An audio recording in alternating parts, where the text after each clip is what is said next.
Welcome to CSK Darbar. இன்னைக்கு நம்ம ஒரு இன்ட்ரெஸ்டிங்கான டாபிக் பற்றி பேச போகிறோங்க. Yes, for the past 2 to 3 days வந்துட்டு பாப்புலராக இருக்கிற ஒரு டாபிக் தான். திரு அஜித்குமார் அவர்களோட பேட்டி வந்துட்டு அனுபமா சோப்ரா அப்படிங்கிறவங்களுக்கு கொடுத்துருக்காங்க துபாயில். ஸோ அந்த பேட்டியை பற்றி தான் நம்ம வந்துட்டு டிஸ்கஸ் பண்ண போகிறோம். சும்மா ஜஸ்ட் புல்லட் பாயிண்ட்ஸ் மாதிரி நம்ம பேச போகிறோம். ரொம்ப இன்டெப்த்தாக ரொம்ப போகாமல் நம்ம வந்து அதில் என்னென்ன ஹைலைட்ஸ் பாயிண்ட்ஸ் அவர் வந்து டிஸ்கஸ் பண்ணப்பட்டது அப்படிங்கிறத பற்றி தான் இன்றைக்கி பேச போகிறோம். அவர் ஆல்ரெடி அந்த சினிமாவுக்கு வந்து 33 வருஷம் ஆயிடுச்சாங்க. அது அன்பிலீவபிள். ரொம்ப பார்க்கறதுக்கு வந்து அப்படியே அந்த என்ன சொல்லுது, ஹாலிவுட் ஆக்டர் மாதிரி இருக்கார் அந்த இன்டர்வியூவில். ஸோ அவர் ரீசண்டாக வந்து எனக்கு தெரிஞ்சு எந்த இன்டர்வியூவுமே கொடுத்ததே கிடையாது. இது ரொம்ப ரொம்ப ஆஃப்டர் அ லாங், ரொம்ப அவர் ஆசை அந்த படத்தில் வரும்போது அவர் கொடுத்தது. அதுக்கப்புறம் இப்போ தான் கொடுக்குறாருன்னு நினைக்கிறேன். அதனால் பயங்கர அந்த வீடியோ வைரல் ஆகிடுச்சு.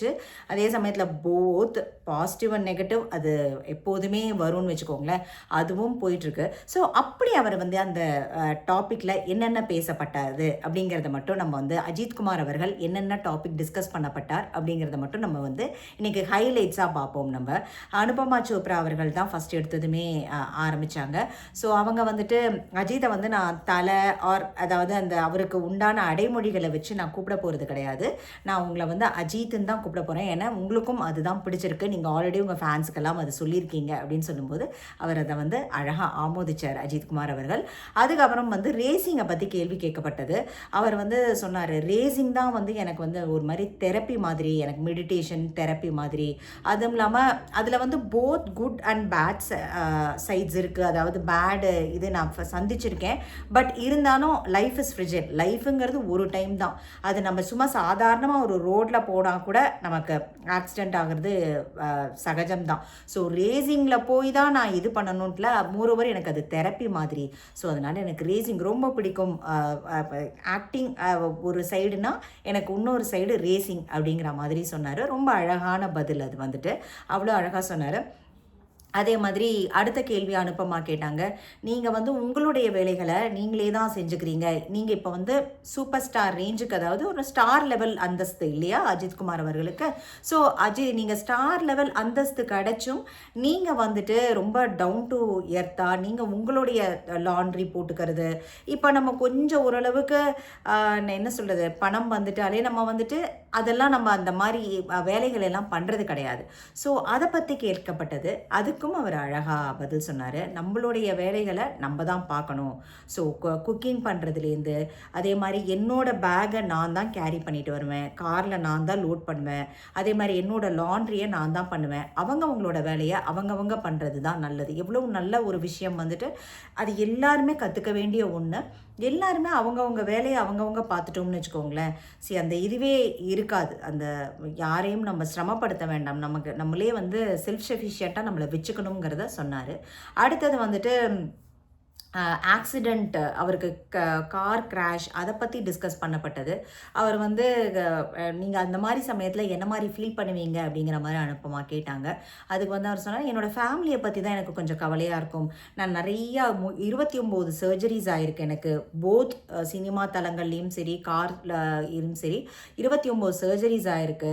ஆனால் எனக்கு வந்து அந்த சமயத்தில் என் ஃபேமிலி தான் எனக்கு வந்து கண்ணுக்கு முன்னாடி நிற்பாங்க. ஐயோ, நம்ம வந்து நம்மளை நம்பி வந்திருக்காங்க, அவங்கள நம்ம விட்டுட்டு போயிடக்கூடாது அப்படிங்கிற ஒரு இது இருக்கும். அதே மாதிரி நான் எப்போவுமே ஒரு ஆப்டிமிஸ்டிக் பர்சன், வந்து நான் எப்போவுமே வந்து பாசிட்டிவாக தான் நினைப்பேன். ஸோ எனக்கு நான் எப்படியும் தெரியும் நான் இதுலேருந்து வந்துடுவேன் அப்படிங்கிறது அப்படின்னு சொல்லி சொன்னார். ஸோ அந்த மாதிரி அதே மாதிரி அவங்க அதுக்கு கிளை கொஷினாக அனுப்பமா அவர்கள் கேட்டாங்க, நீங்கள் என்னைக்காவது வந்து ரேசிங்கை வந்து விடணும், குவிட் பண்ணணும்னு நினச்சிங்களா அப்படின்னு கேட்டாங்க. அதுக்கு வந்து அவர் ஸ்ட்ரிக்டாக நோ அப்படின்னு சொன்னார். எனக்கு இல்லை, எனக்கு ரேசிங் வந்து என்னோட பேஷன், அது வந்து நான் விடுறதா இல்லை, அது வந்து ஷாலினி அவர்களுக்கும் புரியும் அப்படிங்கிறத சொன்னாங்க. அதே மாதிரி எனக்கு சப்போர்ட்டிங் ஃபேமிலி, என்னோட ஷாலினி வந்து எனக்கு ஒரு பில்லரு. நான் இல்லாத சமயத்தில் நான் எங்கேயாவது ஷூட்டிங்கில் பிஸியாக இருந்தேன்னா என் 2 குழந்தைங்களையும் பார்த்துக்கிறது அவங்க தான். அதே மாதிரி அண்டர்ஸ்டாண்டிங், எனக்கு வந்து என் பையன் 11 வயசு, பொண்ணுக்கு 17 வயசு, 2 பேருமே பயங்கர அண்டர்ஸ்டாண்டிங்கான ஃபேமிலி எனக்கு. அதனால எனக்கு வந்து இது பிரச்சனை கிடையாது அப்படிங்கிறத சொன்னார். அதுக்கப்புறம் ஃபேன்ஸை பற்றி கேள்வி கேட்கப்பட்டது. எனக்கு வந்து ஃபேமிலியோடையே அந்த கேள்வி கீழேயாக வந்தது. அப்போ வந்து எனக்கு ஃபேன்ஸ் தான் எனக்கு எல்லாமே. ஆனால் சம்டைம்ஸ் அதே ஃபேன்ஸ்னால என்னால் வந்து ப்ராப்பராக ஸ்பெண்ட் பண்ண முடியலை. எங்கேயாவது நான் இப்போ ஸ்கூலுக்கு போகிறேன் அப்படின்னாக்கா என்னை சுற்றி வந்து நின்றுக்கிறாங்க. நான் இப்போ ஒரு டைமுக்கு என் பையனோட ஏதாவது ஒரு ஈவெண்ட்டுக்கு போகிறேன்னா மறுநாள் அதே டைமுக்கு வந்துடுறாங்க. அவங்க சுற்றி வந்து நிற்கிறதுனால ஸ்கூலில் வந்து அவங்களும் வந்துட்டு அது டிஸ்டர்பன்ஸாக இருக்குது. ஸோ நான் என் பையனோட ஸ்கூல் ஈவெண்ட்டுக்கோ பொண்ணோட ஸ்கூல் ஈவெண்ட்டுக்கோ போகவே முடியலை. ஸோ அது எனக்கு கொஞ்சம் கஷ்டமாக இருக்குது அப்படிங்கிறது இது பண்ணாங்க. அது எல்லா செலிப்ரிட்டிஸுமே அதை ஃபேஸ் பண்ணுற ஒன்று. ஸோ அவங்களுக்குன்னு ஒரு ப்ராப்பரான ஒரு டைமை விட்டுறணும். அவங்க அவங்களுக்கு நம்ம ப்ரைவசியே இருக்காது. நம்ம எல்லா சமயத்துலேயும் செல்ஃபி எடுத்துக்கிறேன். நமக்கு பிடிச்சவங்க தான். ஆனாலுமே நமக்கு அது பண்ணும்போது அவங்களுக்கு வந்து ஒரு பர்சனல் டைமே இருக்க மாட்டேங்குது. அதனால அவங்க வந்து இது ஷூட்டிங் இல்லாத சமயத்தில் மோஸ்ட்லி கன்ஃபைன்டாக வீட்டுக்குள்ளே தான் இருப்பேன் அப்படிங்கிறதையும் அவர் சொன்னார். அதே மாதிரி எங்கேயுமே வெளியில் வந்து இந்தியாவுக்குள்ளே எங்கேயுமே வெளியில் போக முடியல. சம்டைம்ஸ் நான் வந்து சரி கார் பிடிக்கும் ஆர் பைக் பிடிக்கும்னு சொல்லி போனால் படை சூழ எல்லாரும் வந்துட்டு விண்டோவை ஓப்பன் பண்ணுங்கன்னு சொல்லிட்டு என் காருக்கு முன்னாடியே சில பேர் விழுந்துடுறாங்க. சில பேர் அப்படியே மோதிட்டு நிற்கிறாங்க. எனக்கு பயமாக இருக்குது. அதனாலேயே நான் அவாய்ட் பண்ணிடுறது. காரில் போகிறதையோ இல்லாட்டினா பைக்கில் போகிறதையோ எனக்கு பிடிச்சா கூட ஃபேன்ஸ்னால என்னால் பண்ண முடியல. ரொம்ப அது வந்துட்டு செல்ஃபி எடுத்துக்கணும், ஃபோட்டோ எடுத்துக்கணும். ஒரு ஃபோட்டோ ஒரு ஃபோட்டோ தலை அப்படிங்கிறாங்க. அது கஷ்டமாக இருக்குது அப்படின்னு சொல்லி சொன்னார். அதே மாதிரி அவர் வந்து ஒரு நாளைக்கு வந்து 2 to 3 மணி நேரம் தான் தூங்குவாராங்க. 6 மணி நேரம் மேக்சிமம் தூங்கினாலே வந்து பெரிய விஷயமாமா. அதையும் அவர் வந்து பகிர்ந்துக்கிட்டாரு. அதுக்கப்புறம் வந்துட்டு இதுவும் எங்கேயாவது இப்போது ஸ்கூலுக்கு போகிறோம் அப்படி இப்படின்னாலும் அவருக்கு வந்து அந்த ப்ரைவசி இல்லை. எல்லாருமே ஃப்ரண்ட்டில் பார்க் பண்ணிடுறாங்க. அதே மாதிரி எங்கேயாவது இந்த ஸ்கூலோட ஈவெண்ட்டுக்கு போனாலும் அத்தனை பேரும் பார்க் பண்ணிவிட்டு இவரை வந்து அடுத்த ஸ்டெப்பே நகர விடாத மாதிரி இருக்குது. அதே மாதிரி ஒரு சமயத்தில் என்ன ஆயிருக்கான், ஒரு ஃபேனுக்கு 18 வயசு தானே. அது ஃபேனாக என்னன்னே தெரியலையா. கையை கொடுங்கன்னு மாறலாம். சரின்னு சொல்லிட்டு இவர் எல்லாத்துக்கும் கை ஷேக்கன் பண்ணும்போது ஒருத்தர் கையில் பிளேடு இருந்துதான். அதையும் அவர் பகிர்ந்துக்கிட்டாரு. அவர் ஃபேனா இல்லை என்னன்னே தெரியல. அப்புறம் எல்லாரும் அவரை பிடிச்சிட்டாங்களாம். அந்த கட்டும் ஆயிருக்கு சில சமயம் அப்படிங்கிறதையும் அவர் பகிர்ந்துக்கிட்டாரு. 18 வயசு பையன்தான். அந்த மாதிரி அவங்களோட வேலையை பார்க்கணும் அப்படின்னு சொல்லி சொன்னார். அதனால நான் ரொம்ப கன்ஃபைண்டாக தான் இருப்பேன் ஏன்னா எல்லாரும் விண்டோவை கீழே இருக்குங்கன்னு சொல்கிறதுனால அப்படின்னு சொல்லி சொன்னாங்க. அதே மாதிரி அவங்க குழந்தைங்க 2 பேரும் வந்துட்டு அப்பா ஏன்பா நீ மித்த அப்பாக்கள் மாதிரி எங்கள் கூட டைம் ஸ்பெண்ட் பண்ணுறதில்ல அப்படின்னு சொல்லி ஆதங்கப்படுறதையும் அவர் பகிர்ந்துக்கிட்டாரு. அவங்க 2 குழந்தைங்களுக்கும் ப்ரைவசியே இல்லை. ஏன்னா அப்பா வந்து இவ்வளோ பெரிய ஸ்டாராக இருக்கிறதுனால அப்படின்னாரு. அதே மாதிரி எலெக்ஷனில் ஒரு தடவை கான்ட்ரவர்சி ஆச்சு. இவர் லைனில் நின்றுட்டு இருந்தார். அப்போ வந்து ஒரு ஃபேன்ஸ் வந்து செல்ஃபி எடுத்துக்கிறேன்னு சொல்லும்போது இவர் ஃபோனை பிடிச்சிட்டார். அதை பற்றியும் டிஸ்கஸ் பண்ணியிருந்தார். அவர் சொன்னார் அப்போ வந்து என்னை வந்து ஒரு பேட் லைட்லேயும் அவரை வந்து ஒரு விக்டிமாகவும் இருந்தது. ஆக்சுவலாக எலெக்ஷன் சைட்டில் வந்துட்டு ஃபோட்டோகிராஃபி இஸ் ப்ராஹிபிட்டட். அது உண்மை தான். ஃபோட்டோகிராஃபி வந்து எடுக்கக்கூடாது. பட் ஆனால் அதை எடுக்கிறதுக்கு ட்ரை பண்ணாங்க. அதை நான் கிராப் பண்ணதுனால நான் பேட் லைட்டில் ஆகிட்டேன். எல்லாருக்குமே ஒரு மாரல் கோட் ஆஃப் கான்டாக்ட் வேணும். எல்லாருக்குமே ஒரு டிசிப்ளின் ஒன்று வேணும். எந்த இடத்துல எதை பண்ணணுங்கிறத தெரியணும் அப்படிங்கிறதையும் அவர் வந்து சொன்னார்.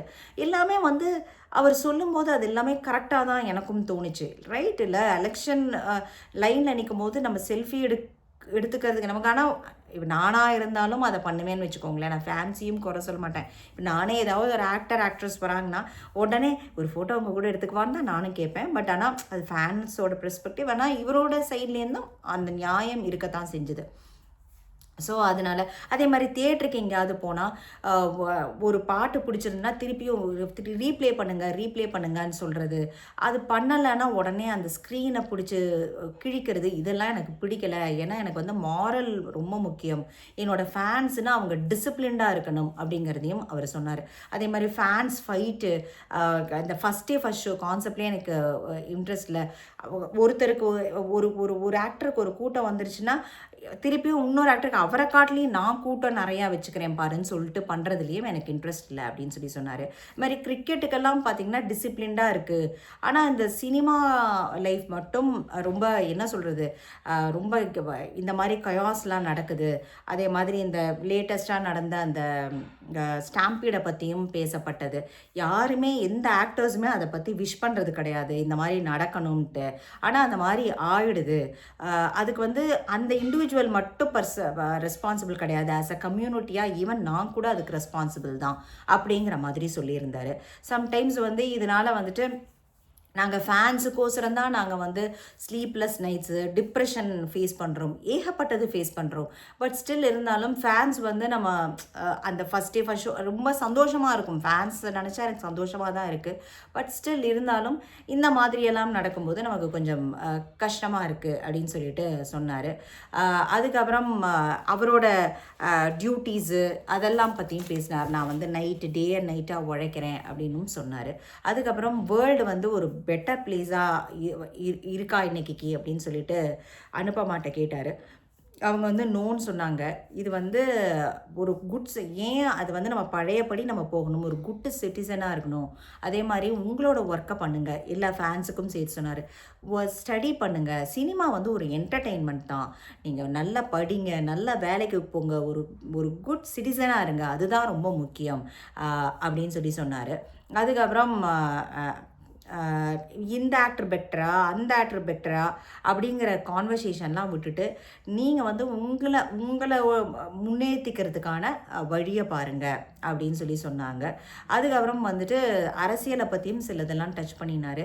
எனக்கு வந்து ஃப்ரீபீஸ் வந்து கொடுக்குறதுல அவ்வளவா வந்துட்டு எனக்கு இது கிடையாது. நம்ம என்ன உலகத்துக்கு செஞ்சிட்டோம் அப்படிங்கிறது ஒரு கேள்வி இருக்குது. அதுக்குன்னு நான் பொறாமப்படலை. பட் ஆனால் இது வந்து எல்லா அரசியல்கிட்டையும் என்ன, அரசியல் நடத்துகிறவங்கள்ட்ட மேஜிக்கல் வாண்டு இருக்கா என்ன ஃப்ரீபீஸ்லாம் கொடுக்கறதுக்கு? அதெல்லாம் எனக்கு வந்து அதில் அவ்வளவா உடன்பாடில்லை. எப்படி நம்ம வந்து என்ன சொல்கிறது, நம்ம ரைட்ஸுன்னு நம்ம பேசுகிறோம் இல்லையா, அதே மாதிரி ஒவ்வொருத்தருக்கும் டியூட்டீஸ்ன்னு ஒன்று இருக்குது, அதை எல்லாரும் மறந்துடக்கூடாது அப்படிங்கிறதையும் சொன்னாங்க. அதாவது நமக்கு கவர்மெண்ட் மேலே இந்த ரைட்ஸ் எனக்கு இருக்குதுன்னு சொல்கிறது, அதே சமயத்தில் நமக்கு இந்தந்த டியூட்டீஸ் இருக்குது, நம்ம இந்தந்த வேலைகளை செய்யணுங்கிறதும் ஒவ்வொரு சிட்டிசனும் தெரிஞ்சுக்க வேண்டிய ஒன்று அப்படிங்கிறத சொன்னார். அதுக்கப்புறம் எல்லாருமே வந்துட்டு அவங்கவுங்க வேலைகளை பாருங்கள் அப்படின்னு சொல்லிட்டு அட்வைஸ் பண்ணார் எல்லாத்துக்குமே. அதே மாதிரி தன்னுடைய ஹார்ட் ஒர்க்கிங் பற்றி டிஸ்கஸ் பண்ணப்பட்ட, அப்புறம் வந்து ரேசிங்கில் எனக்கு ரொம்ப பிடிக்கும்னு சொன்னார். அதுக்கப்புறம் ஸ்போர்ட்ஸை வந்து என்டோர்ஸ் பண்ணுவேன் அப்படின்னு சொன்னார். அதாவது ஆனால் அவர் வந்து அட்வர்டைஸ்மெண்ட்லாம் பண்ண மாட்டேன், பட் ஆனால் எனக்கு ரொம்ப பிடிக்கும் ரேசிங்கில். அதே மாதிரி அக்டோபர் டு இந்த மார்ச் வரைக்கும் எனக்கு ரேசிங் இருக்குது அப்படிங்கிறதையும் சொன்னார். அதுக்கப்புறம் மூவியில் நான் கொஞ்சம் பிஸியாக இருப்பேன் அப்படின்னு சொன்னார். அதுக்கப்புறம் லாஸ்ட்டாக வந்து கேள்வி கேட்கப்பட்டது, அனுபமா அவர்கள் வந்து கேட்டாங்க, நீங்கள் வந்து பிராட்பிட்டோட அந்த F1 ரீமேக்கில் நீங்கள் நடிப்பீங்களா? அது வந்து என்ன சொல்கிறது, அது வந்து ஸ்போர்ட்ஸ் சம்மந்தப்பட்ட ஒரு படம், ஸோ அதில் நடிப்பீங்களான்னு கேட்டதுக்கு நடிப்பேன் அப்படின்னு சொன்னார். அவருடைய இன்டர்வியூ வந்துட்டு பயங்கர என்ன சொல்கிறது, ஹியர் அண்ட் தேர் எல்லாமே நிறையா ப்ரோஸ் அண்ட் கான்ஸ் இருந்ததாக நிறையா இதில் பார்த்தேன். பட் ஆனால் நீட்டாக இருந்தது அவரோட இன்டர்வியூ. நிறையா இது வந்துட்டு அவருக்கு இவ்வளோ இங்கிலீஷ் நாலேஜ் இருக்கிறது, அவரை வந்து ஆக்சுவலாக 10th grade pass out drop அவுட்டுன்னு நினைக்கிறேன். ஸோ ஆனால் இவ்வளோ நாலேஜ், இவ்வளோ இங்கிலீஷில் ஒரு பயங்கர ஒரு சூப்பராக பேசினார் த்ரூ அவுட் இது. சரி, இது வந்து உங்களுக்கு வந்து ஒரு தொகுத்து ஒரு தமிழில் வழங்கலாம் அப்படின்னு சொல்லிட்டு தான் நான் இன்றைக்கி வந்தேன். இதெல்லாம் தான் மேஜர் பாயிண்ட்ஸ் கவர் பண்ணப்பட்டது. இதில் ஏதாவது மிஸ் ஆகிருந்ததுன்னா நீங்கள் வந்து கமெண்ட்ஸில் பதிவு பண்ணுங்கள். ஸோ தலைன்னு சொல்லக்கூடாதுன்னு சொல்லிட்டாரு திரு அஜித்குமார் அவர்களுக்கு வாழ்த்துக்கள். ஃப்யூச்சரில் மேன்மேலும் அவர் நிறைய படங்களும் ரேசிங்கும் பண்ணுறதுக்கும் நம்ம வாழ்த்துவோம். தேங்க்ஸ் ஃபார் வாட்சிங்.